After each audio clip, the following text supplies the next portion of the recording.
Okay, I'm just going to do a quick end of month run through the markets. Been pretty quiet on the YouTube feed recently. Just busy doing work in the site and doing my own day-to-day business in the background. So we've got monthly sticks coming up, so I'm just going to jump in front of those and drop this video for the weekend. I'll just go through the markets and then I'll have a look at the sectors and give my two penneth. So 50-month moving average, I've got monthly bars up there. And let's just clean these charts up a little bit. Base, trend, pullback. Kind of a reverse fall base there in 2020. That was the pandemic. Breakout. New base. And you know, you could be drawing this base like that in the future. I'd like to think we will be drawing it like that. And that would be pretty normal action. In fact, let's just clear this line off here. Clean it up a little bit. So let's just do you know, volume, monthly, distribution. We're off the lows. We're up near the top end of this stick, this monthly stick. This being April, this being May. Had to think about that. We're up on volume, above average volume, trading basis, volume conviction. You can actually add that to your charts in share pad or the new share scope. I'm still on the legacy share scope pro here. Haven't got the tools for me to move over yet, but hopefully one day we will have.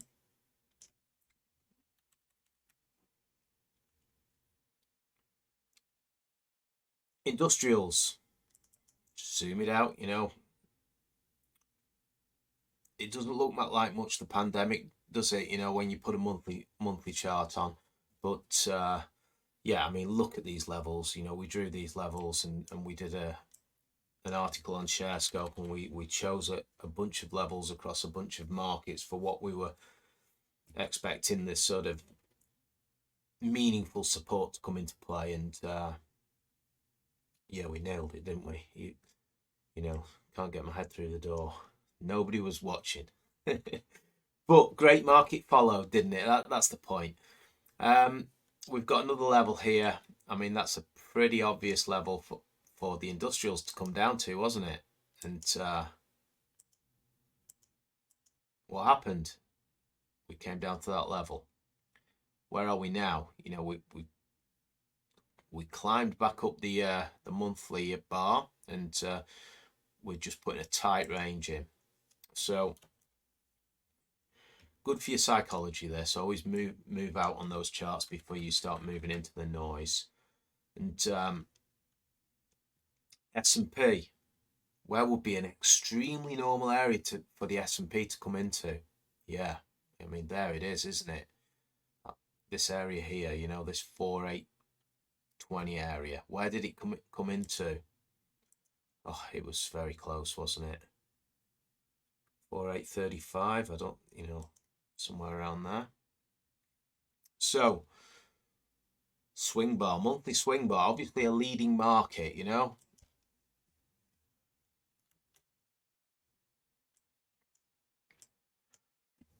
And things to think about, you know, for the breakout traders, there's lots of breakouts. Well, there's a fair amount of breakouts out there, but they tend to be on very wide and loose sort of higher highs rather than breaking out from consolidations. Consolidations will happen. You know, at some point, you get first retracers to breakout levels, and you'll get, you know, stocks while the market starts doing some consolidation, pullback or sideways trading, time or price, stocks will base out.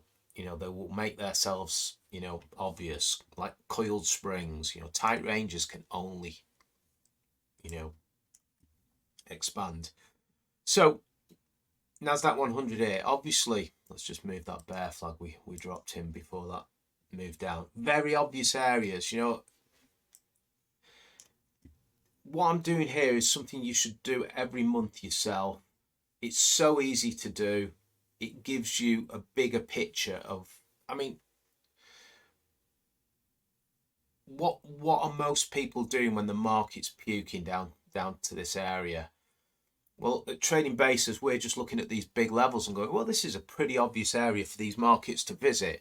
And we're trading within our heat, and you know, we can function because we've backed into our risk. We know these big levels. It's always going to happen. The markets are always going to correct or go into bear legs, but we're at one with our risk in the markets, and we come into these levels with the eyes wide open, working on a swing month. The Russell, yeah, you know, we're basically building a big base on the Russell here, aren't we? We can just get rid of this, what's now turned out to be, rather than a base with supply, you know, a little ledge here, it's turned into a bigger pattern. Move the bear flag out of the way. And what do we see there? We just see a potential big base. You know, this is the bull case. Sideways to up. Bear case. We roll over. It's a bear rally. We roll over. Now, I'll tell you now, the shorter time frames on a lot of these markets are in very twitchy areas. So you'll see the 200-day will be falling, and we're back testing it on some of the weaker markets. So it is a bear rally in many markets, but those levels are twitching up and down a bit. Time will tell. Let's go into the DAX. Yep, new highs. Obviously, the DAX has been an extremely strong market. That, you know, sometimes that we do decouple from the US, and you know, the DAX is part the leader of Europe. FTSE 100, look at that for a swing bar on a monthly. 250, kind of choppy action, but small caps doing the same. So yes, you know, next I'll just jump over to the sector. We've still got a very defensive stance in the sectors. Utilities, consumer staples at the top end here. I do calculate these a little bit different than anyone's programs out there, so I do it on the basis of all the stocks in the sectors. So yeah, that's you know, that's the stance from my point of view. Moving on from there, we will just jump into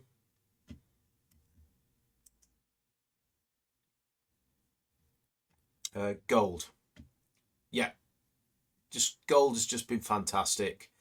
We're still holding all those gold trends. In fact, some gold stocks are looking fantastic today. You know, we've got a whole. Oh, I've already shown you our list of gold stocks here. You know, SRB.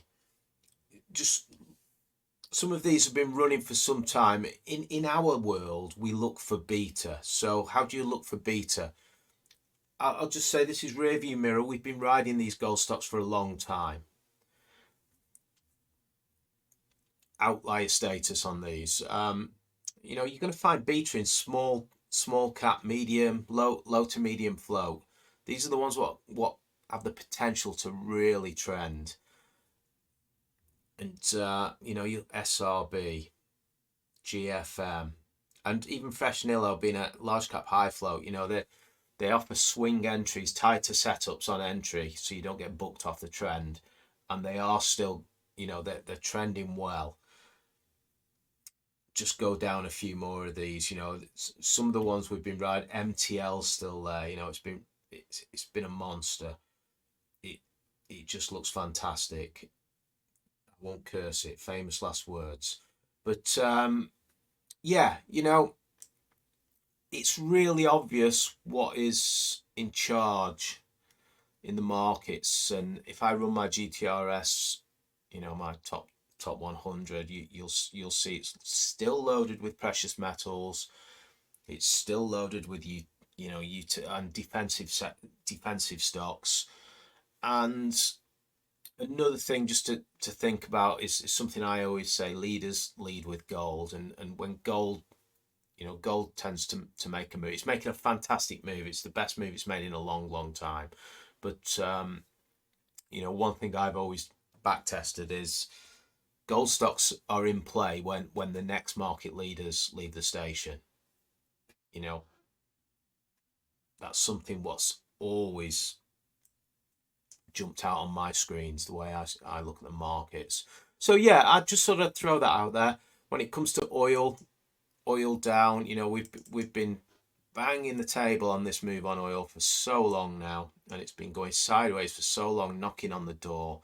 And it's down, it's moved down to 60. It's just trading around 63 at the moment, and potential bear channel there. It might bottom out there, but low oil is good for everyone, isn't it? It's the fastest injection of cash in your pocket.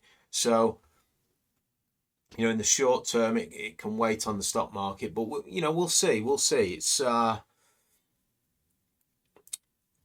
we've got some pretty bad action behind us in a lot of markets, and constructive and aggressive moves off the lows are hard to chase. I wait for my pitch, and I've still got plenty of money in the game. Moving the needle on the portfolio, and I've got plenty of cash to deploy when those quality ideas start to sort of show up on the screens. So, and ideas are going through the screens. Sporadic new breakouts have been going through the screens for weeks now. But since the lows. But yeah, I just thought I'd just touch base there and just buzz through the markets. We've got some interesting sticks and in the monthlies, and it's easy to feel like you've missed the boat when the market, nobody can sort of sell in front of a correction and then buy on the lows. It's just not a repeatable process. We bend. We bend with the tides of the markets. We get to our portfolios get a health check when the markets puke, and some trends will break, and I will just throw them to the side, and that will build the cash pile. I will be compounding winners or losers, depending on if they're profitable trailing stops or loss making.